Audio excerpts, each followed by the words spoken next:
Hi guys, কেমন আছেন সবাই? মোচা দিয়ে আজকে আমি আপনাদের দারুণ একটা রেসিপি তৈরি করে দেখাবো, মজার। তাহলে দেখুন, এই যে মোচাটা সিদ্ধ বসিয়ে দিয়েছি। এবার দিয়ে দেবো কড়াইতে সর্ষের তেল। এবার আলুগুলো ভেজে নেব, একটু ঢাকা দিয়ে দেবো। আলুগুলো ভাজা হয়ে গেছে, তুলে নেব। এইভাবে লাল লাল করে ভেজে নিতে হবে। এবার ফোড়নে দিয়ে দেবো জিরে, আদা বাটা, দিয়ে দেবো কাঁচা লঙ্কা বাটা পুরো, দিয়ে দেবো সিদ্ধ করে রাখা মোচাগুলো দিয়ে ভালো করে নাড়িয়ে নেব। পরিমাণ মতন লবণ, পরিমাণ মতন হলুদ, ভেজে রাখা আলুগুলো দিয়ে দেবো, করে নেব।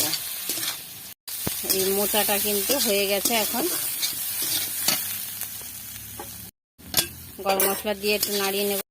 তাহলে তৈরি হয়ে গেছে দারুণ মজার মোচা আলু কষা কষা রেসিপি। এইভাবে কিন্তু এক থালা ভাত খাওয়া যাবে। তাহলে চ্যানেলটিকে সাবস্ক্রাইব করে দেবেন।